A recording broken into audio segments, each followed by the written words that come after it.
नमस्कार, स्वागत है आपका द फोर्थ स्टेट यूट्यूब मंच पर। मेरा नाम है Ravindra Singh Sheoran. The fourth state एक कोशिश है निष्पक्ष, निर्भीक, स्वतंत्र और ईमानदार पत्रकारिता की, लेकिन ये आपके सहयोग के बगैर संभव नहीं है। एक बार फिर से आपसे गुजारिश है, हमारे चैनल को आप लाइक कीजिए, सब्सक्राइब कीजिए और ज़्यादा से ज़्यादा लोगों के साथ शेयर कीजिए, जिससे हमारा हौसला बुलंद हो, हमारी पहुंच बढ़ सके। अब आज की खबर। हरियाणा में क्या कांग्रेस पार्टी जाग गई है? हरियाणा में क्या कांग्रेस पार्टी जाग गई है या फिर जागने का नाटक कर रही है? एक सूची आई है, लिस्ट। हरियाणा में कांग्रेस पार्टी ने एक लिस्ट भेजी है। एआईसीसी से आई है, ऑल इंडिया कांग्रेस कमेटी से, और कांग्रेस के संगठन महामंत्री के सी वेणुगोपाल के दफ्तर से उसको रिलीज किया गया है उनके दस्तखत के बाद।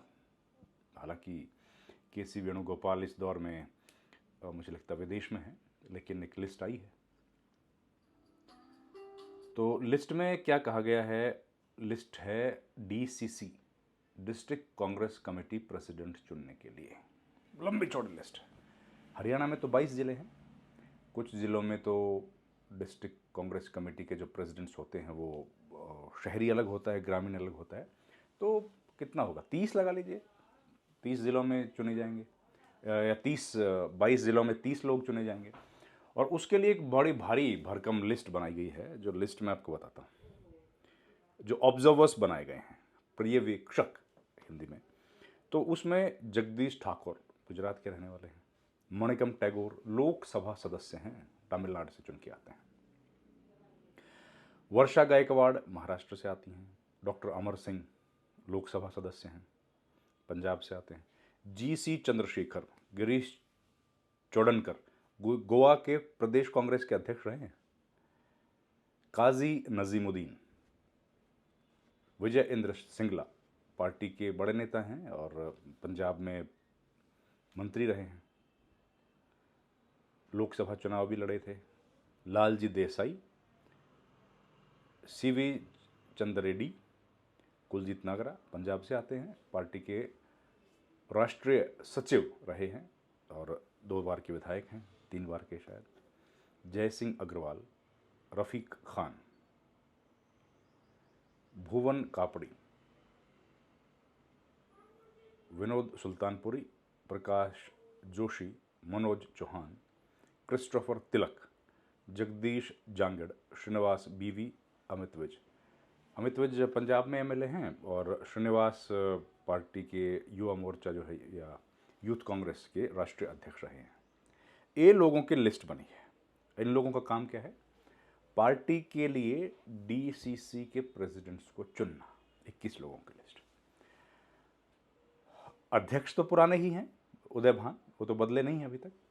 ये लोग नए अध्यक्षों की नाम को रिकमेंड करेंगे और उसके लिए ऑब्जर्वर इनको बनाया गया है।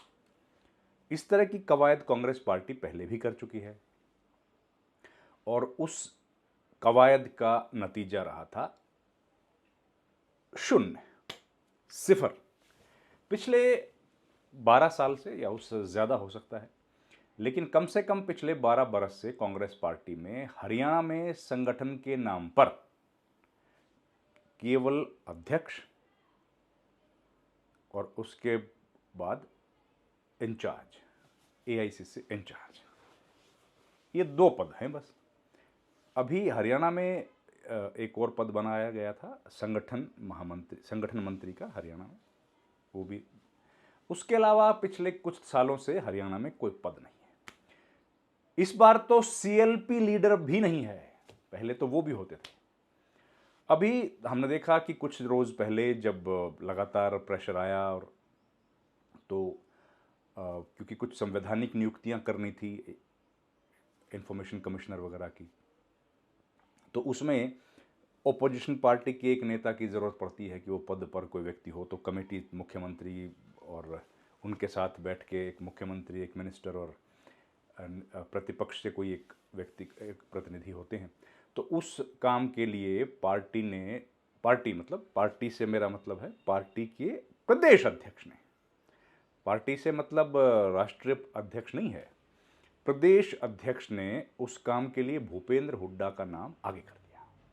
आधिकारिक तौर पर तो अभी किसी का नाम नहीं आया है, लेकिन उन्होंने अपनी शायद लॉयल्टी दिखाई और भूपेंद्र हुड्डा का नाम आगे कर दिया, और भूपेंद्र हुड्डा उन बैठकों में शामिल हुए, और उसके बाद इंफॉर्मेशन कमिश्नर्स ने अपनी नियुक्ति हो गई है और उन्होंने पद शपथ ग्रहण भी कर ली है कुछ लोगों ने। तो ये घटना घटी। खैर, हम लोग वापस उसी कहानी पे आते हैं। तो कांग्रेस पार्टी अब अपने आप को दोबारा से क्या जिंदा करने के मोड में है, और इतनी धीरे धीरे चल रही है, स्लोली स्लोली, बहुत ग्रेजुअल। तो क्या कांग्रेस पार्टी धीरे धीरे इतनी धीमी स्पीड से जो चल रही है, उसके बाद पूरे कांग्रेस का जो संगठन है उसका बिल्कुल शुरू से लेकर आखिर तक उसमें बदलाव करेगी?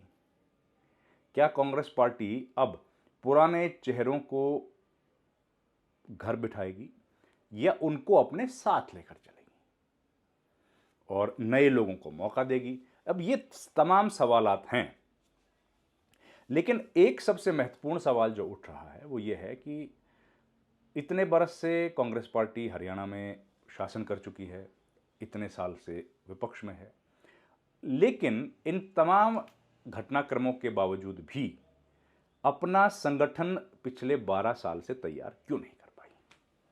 इसके लिए कौन जिम्मेदार है? उदय भान अभी अध्यक्ष हैं, इनके पहले शैलजा अध्यक्ष रहीं, शैलजा के पहले अशोक तंवर अध्यक्ष थे, और फूलचंद मौलाना उसके पहले अध्यक्ष रहे। इतने अध्यक्षों की जो कार्यकाल रहा, उन कार्यकाल में अध्यक्ष बदलते रहे, लेकिन सीएलपी लीडर या एक नेता जो भूपेंद्र हुड्डा, वो लगातार बने रहे। या तो उनकी मर्जी से अध्यक्ष बने या उनकी मर्जी के खिलाफ। उनकी मर्जी के खिलाफ जो अध्यक्ष बने वो लोग भी अपना संगठन नहीं बना पाए। उनकी मर्जी से जिन लोगों को अध्यक्ष बनाया गया वो लोग भी अपना संगठन नहीं खड़ा कर पाए। तो अब जो परिस्थितियां हैं, क्या अब पूरी ताकत बीके हरिप्रसाद ने अपने हाथ में ले ली है और केंद्र से इस तरह के डायरेक्शंस दिए जा रहे हैं कि अब तमाम फैसले केंद्र करेगा? क्योंकि हरियाणा की जो लीडरशिप कांग्रेस पार्टी की है वो संगठन को खड़ा करने में फेल हुई है। क्या इसके पीछे निजी स्वार्थ हैं? कांग्रेस पार्टी शायद अब इसकी जांच कर रही है और इसलिए तमाम फैसलों को खुद तक महदूद कर लिया है, और प्रदेश कांग्रेस के अध्यक्ष को कोई जिम्मेदारी नहीं सौंपी गई है।